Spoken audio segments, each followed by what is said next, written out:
学人家绕，世界静态都是为了你而存在。香气四溢，是热辣的味道。想问郎君你要不要一起来唱？听雨的芭蕉，泉水叮当，手山长山短，细别有离殇。手一放，心有灵石一闪，又何妨？我心中有暖阳。看万家灯火，宇宙轻摇，等一盏明灯把天照。开万世太平，无论用笔还是刀，都应该骄傲。谁在酒前笑里轻轻语？梦幻童侣，桃花雨面就要相遇。竹山翠影见红旗驰骋，请多指教我的情郎。说吧，到底是什么变故，让你非娶我不可？此事要从当初在汴京殿试之后说起。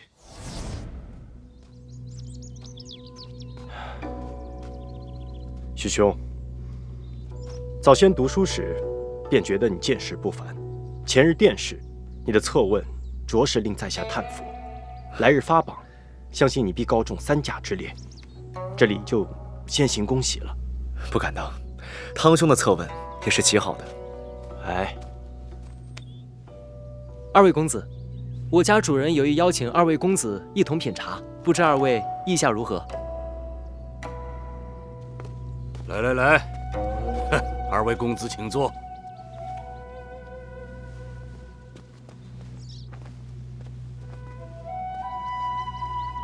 这独乐乐不如众乐乐，这是新摘下的蒙顶茶，二位尝尝。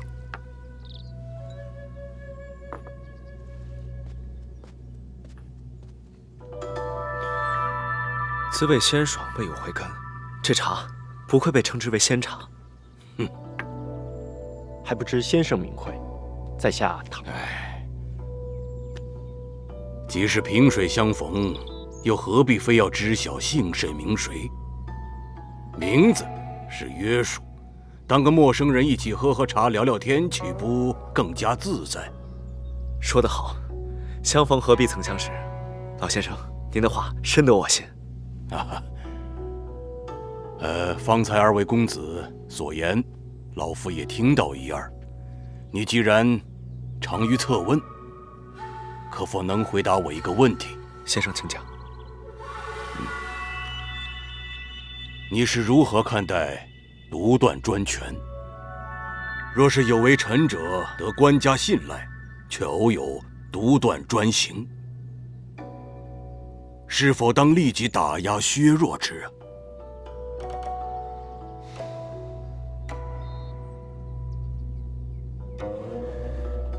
不可一概而论。晋武、平吴以独断而可，苻坚、伐晋以独断而亡，齐桓公专任管仲而称霸，燕王哙专任子之而败亡。独断之行可有，但要看何人独断，何时独断。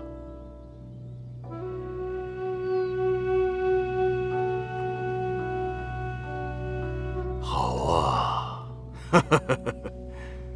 不错啊。单凭你这番话，确实有3甲之才呀。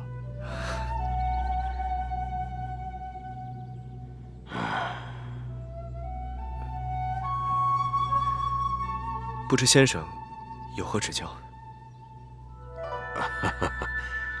汴京城风物与江南不同，公子不妨多逗留几日，四处走走，交交朋友，也可和我这般老家伙闲叙几番啊。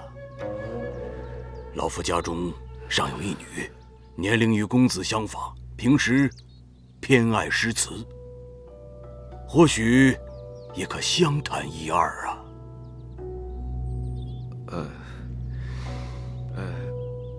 晚辈自幼便是由家乡的师伯带大的，方能读书10里。此番发榜，若侥幸可以略有所成，只想早些回去以告慰他老人家的苦心。老夫拙见。若是公子日后有意留在汴京城，当早做打算。若是能在京城再打下一些根基，那是再好不过了。先生教诲，晚辈铭记于心。只是，这抚养我的胡世伯与我许家是世交，所以家父一早便为我和胡家小姐定下了婚约。如今家父亡故，我在外读书又耽搁了多年，所以不管这次发榜的结果如何，我都想回去，以完成家父的遗愿。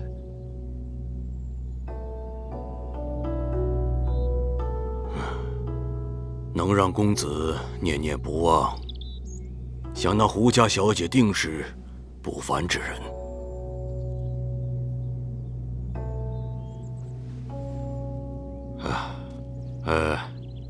日后有缘，再与二位公子相聚。告辞。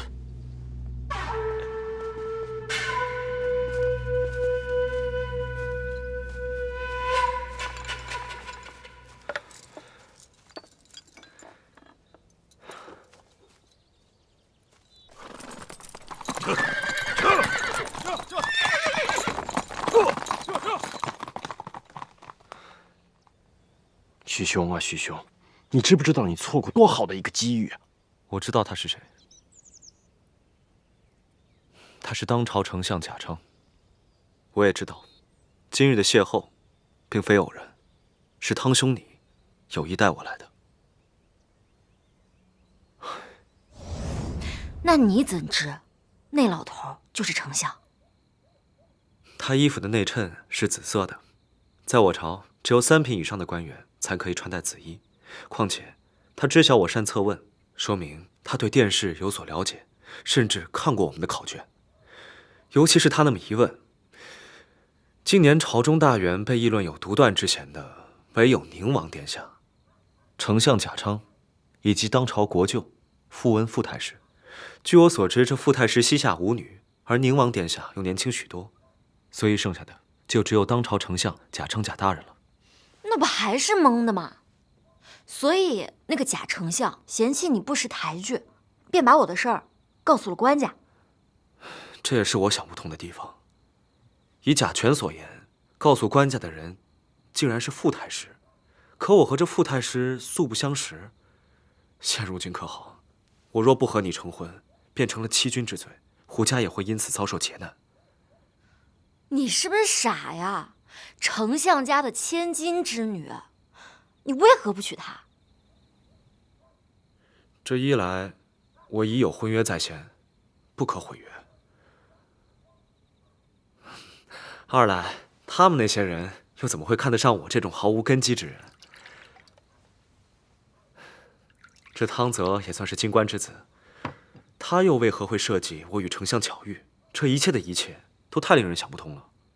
可你不也是个榜眼，好像挺厉害的样子。自古以来，文无第一，武无第二，这状元、榜眼之类的，只是比普通人会考些试罢了，并非真的都有经世济用之才。所以我很难入得了那些高官厚爵之眼。我猜测，这背后一定有我不知道的陷阱存在。我不想被当做别人的妻子。你不愿意做别人的妻子，可你知道吗？你我的婚事，我也是一枚棋子，有谁问过我愿不愿意吗？你拒绝掉丞相之女，便是美谈；我拒绝你这个榜眼，便是不孝，大逆不道。这公平吗？这怎么能相提并论呢？自古以来，女子不都是这般过活的？就讨厌你们这种臭男人，总觉得这天下的女人没你们就不能活了似的。我朝婚俗自有，就连当今皇后，那也是和离过，也并未有人议论她，说她不能当皇后。我们女子也不是非得有你们男人和婚契才行，我们也可以凭自己的本事过活。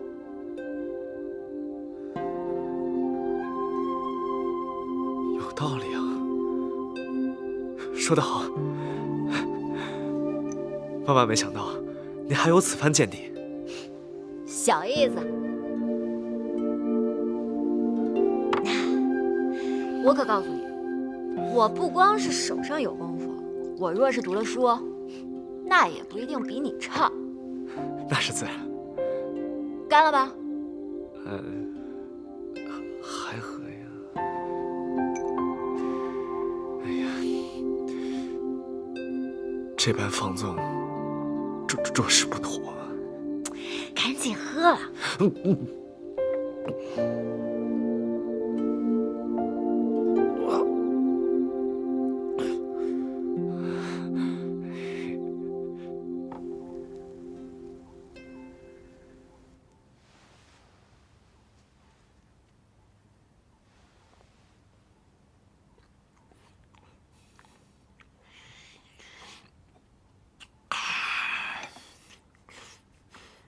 要吃小鲜肉，就得是自己家的猪，它亲呢。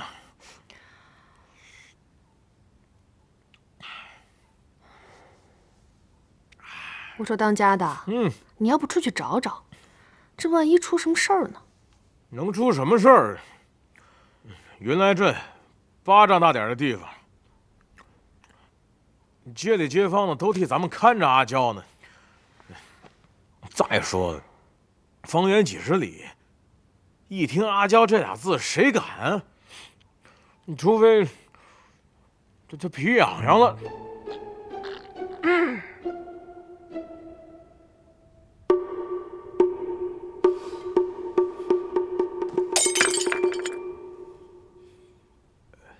怎么就听不明白呢？我是担心阿娇吗？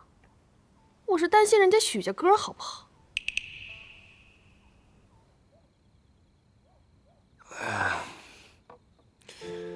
哎呀，这没酒了，我再去杀一壶，咱们一醉方休。哎，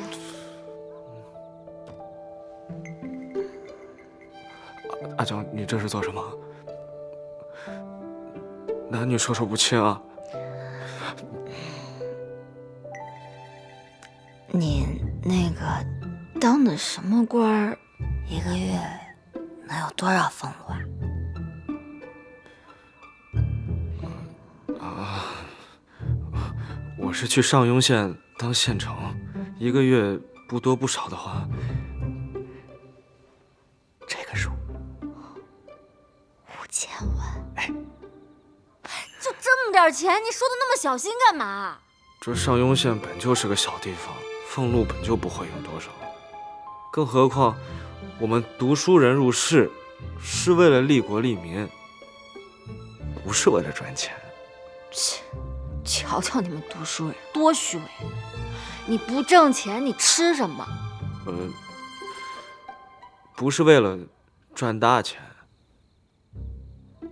哎，那若是当上丞相，能有多少？丞相的话，那可就多了去了，那一年至少得这个数。50万！哎呀呀呀呀！现在我怎么觉得看你又顺眼了许多呢？哈哈，好好努力，你可以的。我这丞相哪那么容易当的呀？一人之下，万人之上的，我不行，我不行。有办法了，你去拿支笔，快去啊，去！哦。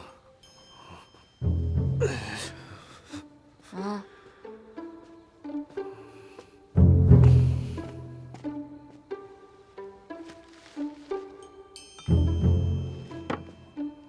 来，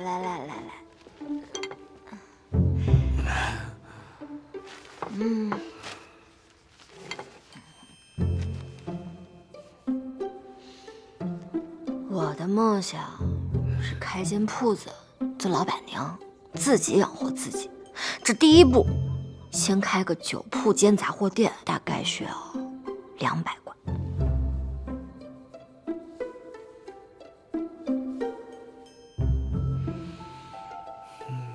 那你现在有多少钱啊？我娘给我留了只玉镯子，去年生辰，我爹给我打了一副金簪子，没了。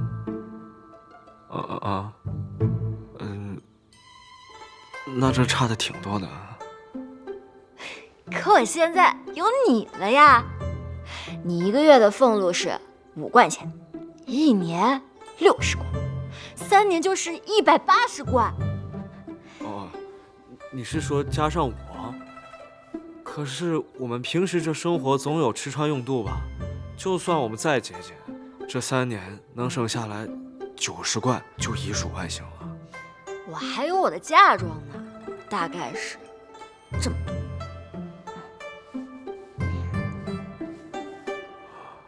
我明白了，你的意思是，我们俩可以合作？我们假成亲，这样我爹满意，我哥满意，你那个假丞相也不会再为难你。等我们成亲之后，我便跟你去上庸。这3年一到，你我合力。徐帮爷，我这计策妙吧？确属妙计。可是你一个姑娘家的，对上庸县人生地不熟的，你就不怕我是坏人，把你给卖了？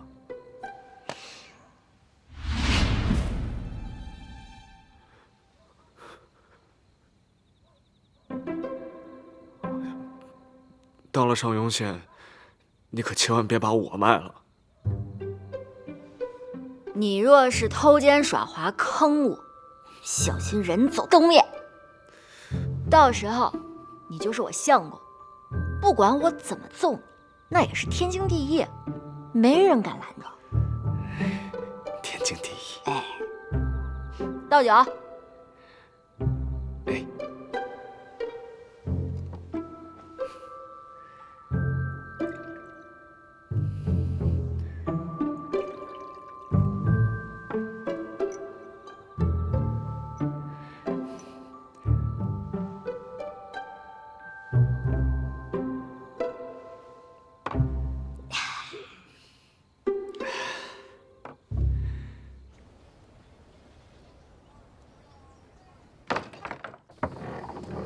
阿娇，阿娇，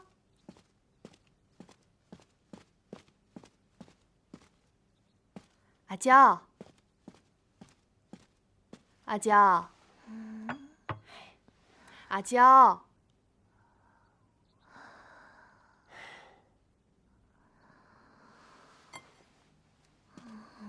快醒醒，吃饺子啦！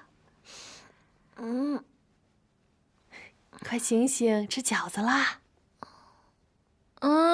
嫂子，终于醒了，快起来吃点东西。嫂子，哎呦，我昨晚怎么回来的？你说你都这么大姑娘了，还喝得不省人事，被人捡了怎么办？好好想想。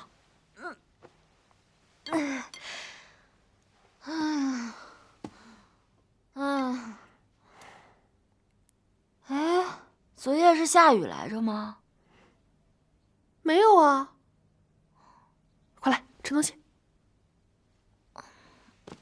哎呦，慢点慢点啊，给。那我怎么记着，好像有把伞？伞？天干物燥，小心火烛。我今后要像我爹一样，做个好官，让百姓们都以万民伞相送。那就把万民伞给我，然后我就把它给卖了，攒钱。你想得美！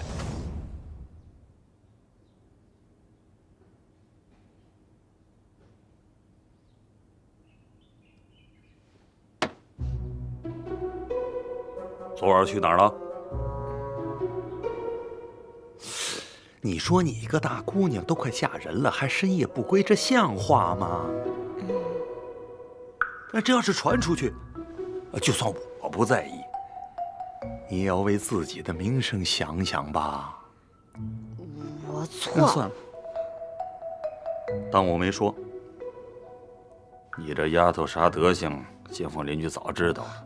爹，您怎么说也是读过几年书的，怎么说话这么不含蓄？有门外人，我装斯文给谁看呢？哎，什么叫读过几年书啊？你爹我再怎么说，我也是个正牌秀才。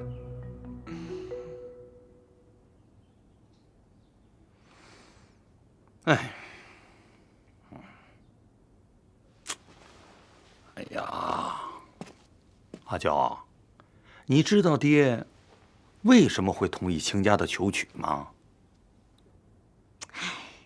那还不是因为什么父母之命不能违抗之类的吗？又或者是那姓许的他报恩守诺，让您觉得脸上有光？错。哎，你还记不记得你娘生前最喜欢吃什么？猪大肠啊！那天这亲家一回来，就给你买了最喜欢吃的醉里甜。这让我呀想起了当年给你娘买猪大肠的情形。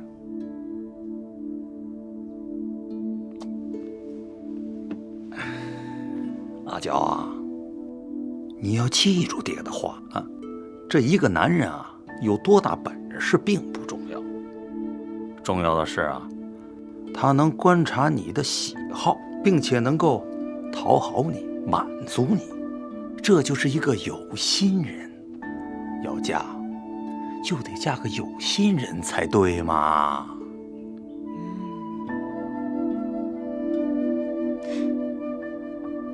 爹，您跟这儿说了半天，合着都在夸您自己呢。您跟我娘根本就不是这样的，本来就不是父母之命、媒妁之言，顶多算个自由相恋。再说了，您是给我娘买了间铺子，可这后面的事情您管过吗？猪肉进价多少，伙计工钱多少，您到现在都弄不明白吧？成天就知道钻到书堆里，关键是，你这字儿这么多年也没什么变化。这亲家都说我的字画有风趣，那书呆子说的能信吗？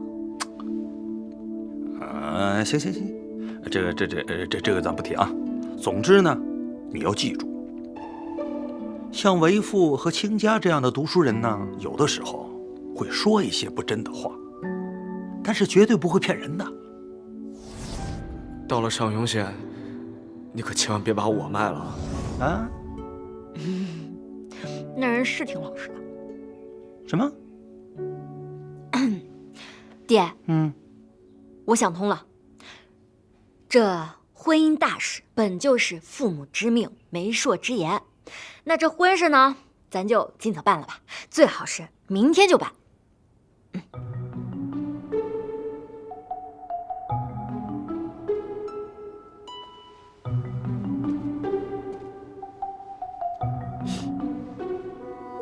没生病啊，怎么能说胡话骗你爹呢？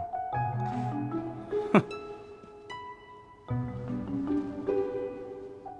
再怎么说，你爹我也是个读书人，不说是心思缜密，那也是目光如炬。就你这点小伎俩，在我这儿那是不管用的。你之所以会同意这门婚事，那一定是因为……爹，我也是……因为你饿得受不了了，对不对？爹就知道断粮这招管用。当年你娘就是用这招逼出我的私房钱的。爹，您说的没错，您……爹，您当年没考上进士，绝对是考官没眼光。哎，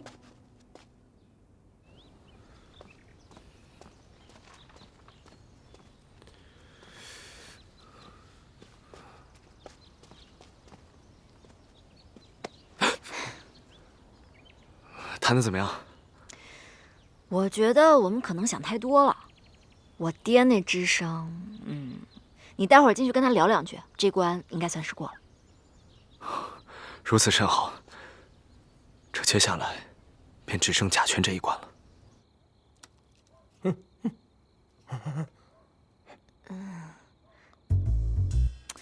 你们都看着我干嘛？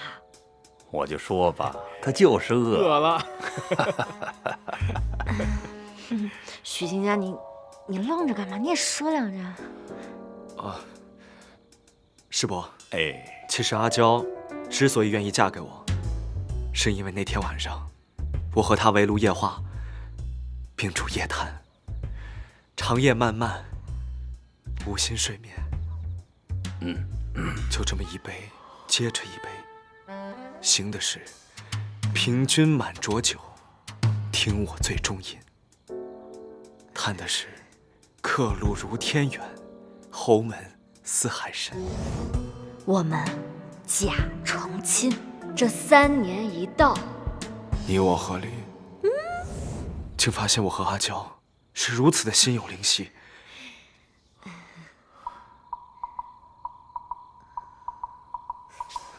所以她嫁给我绝对不是因为饿，是因为怀春。我说哥，你是不是脑筋又搭错了？需要我帮你捋一捋吗？哥说错话了，吃你饭。老爷，贾先生来了。哎呦，老爷，这位先生他……恭迎贾先生，恭迎贾先生。这是家人也是刚刚用膳。贾先生要是不见外，咱就一起，如何？那贾某就恭敬不如从命了。这就是贾轩。请。贾先生，请。贾先生，请。坐。请。来，贾先生。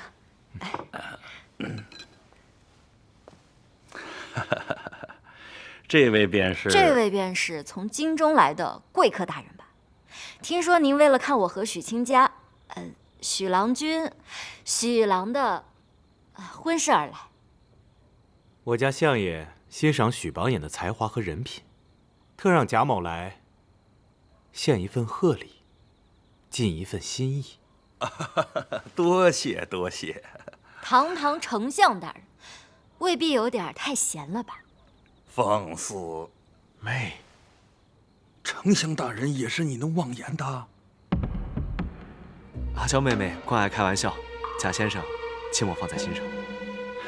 莫怪莫怪，我家相爷确实是忙得很，可贾某闲呢，再待上个3、5个月，也是无妨。这都不生气，不是说权力越大心眼就越小吗？想气走大，看来是没指望。阿福，真久哦。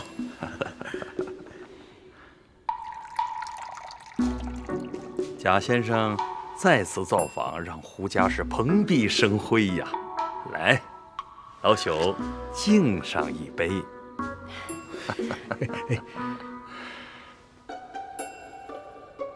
请。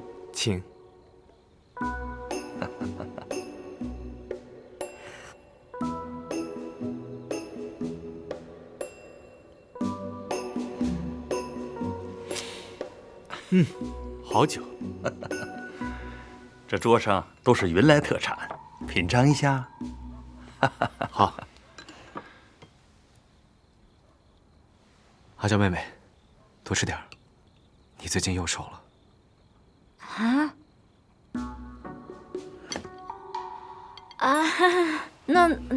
那你也多吃点儿。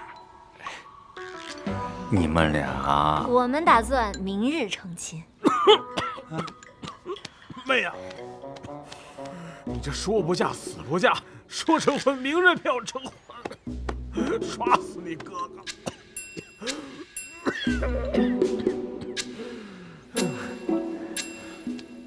大哥，师伯，你们可还记得亲家第1天到家那次，和阿娇妹妹比试万里？实不相瞒，那次是我有意相让。但就算比上1000次万次，我也同样愿意输给阿娇妹妹，我是真心待她的。我说过吧，我们读书人可不是豆腐做的。不可能啊！阿娇瞒起来，野猪都怕他。就妹夫就这小，不是说好当着爹的面不打我们？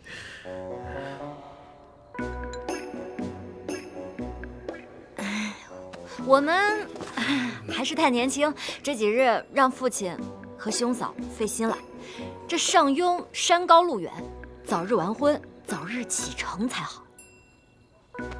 对，阿娇妹妹说的对，早日完婚，早日启程。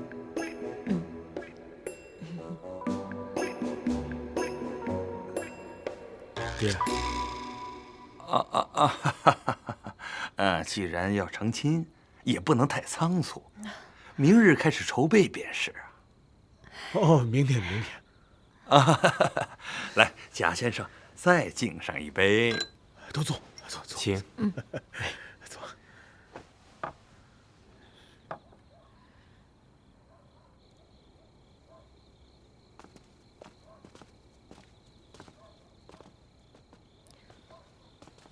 我什么时候力气比你小了？我也是想让大家看到我对你情深意重的样子嘛，还有让你的父亲兄嫂安心，顺便小小的挽回一点尊严。今后你的面子就是我的面子，在离开云来之前，如果我还有哪些地方惹你不开心了，你就稍微的忍一忍。你放心，我是识大体的人，以后就算揍你，我也会挑一个别人看不见的时候。阿娇，没什么事儿，就是想告诉你，刚刚你脸红的样子还挺可爱的。许清家，你是活腻歪了是吗？我刚才当我没说，当我没说。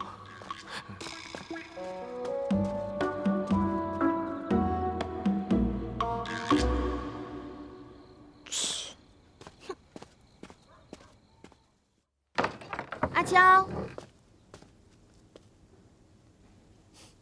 阿娇，哎，你别进来，我来给你送衣服啦。我不想穿，我也不想看。不，你想？不，我不想。你想？你给我起来！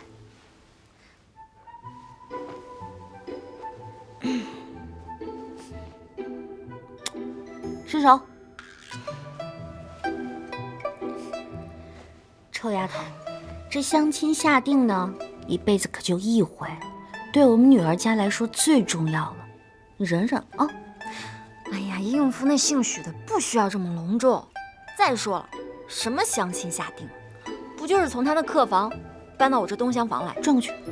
真是不明白，为何我爹非得来这套？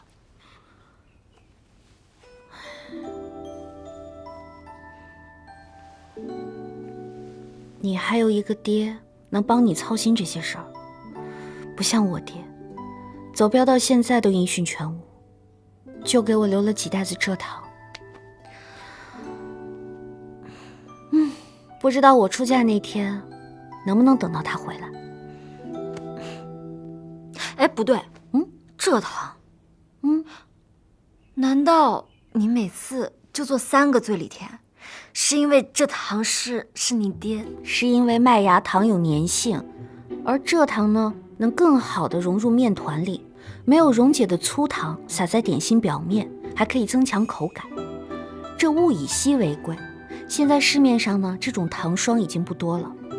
像醉里甜这种点心跟别的不一样，它的饼干酥脆，内馅呢入口即化。所以啊，必须要蔗糖这样的东西哦。那莫不是这些年你的蔗糖霜都被我消灭的差不多了？哎呦，你要是真能吃下那几袋子蔗糖啊，那许清家真不一定娶你了。那就好，那就好，吓死我了！我还以为你爹给你的糖霜都吃进我肚子里了呢。哎，不过翠，你也别难过，以后呢，不管你什么时候嫁人，你爹回不回来，我都会在你身边。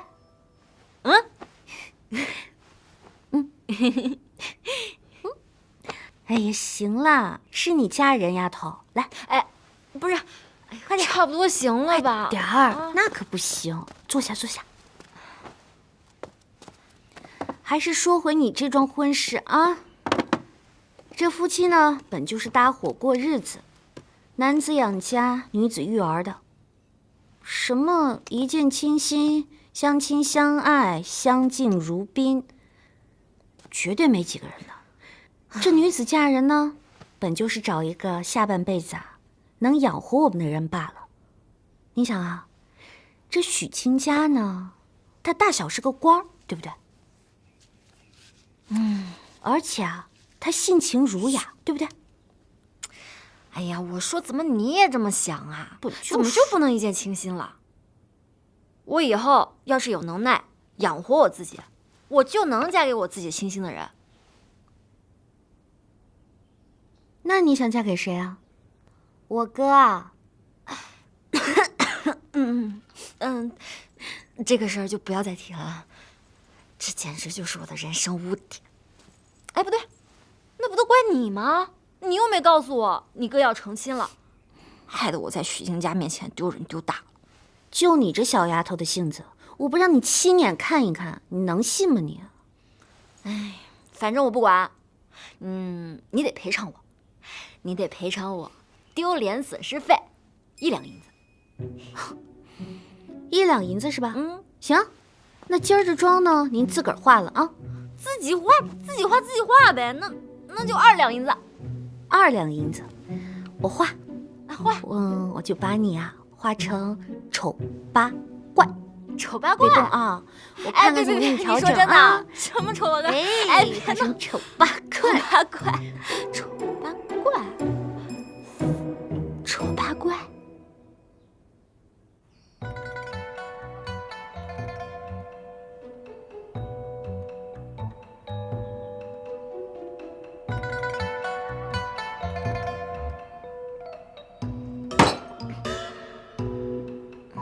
搞成这个样子，成何体统？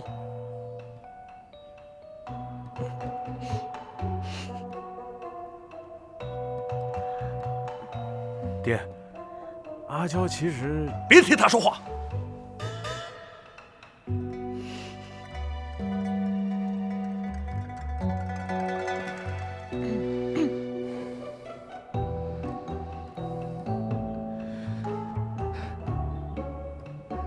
师伯，我倒觉得阿娇妹子今天这身打扮，别有一番风趣啊。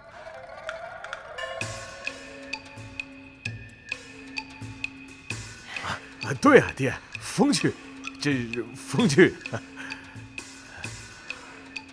哎，爹，今儿是好日子，莫生气啊！哎，来了。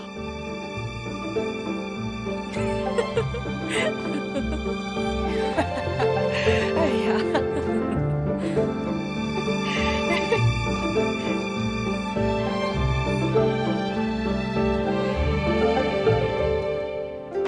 交换草贴。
爹，娘，如今孩儿已高中榜眼，3日后就要成婚了，您二老可以放心了。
这许清家，这也行？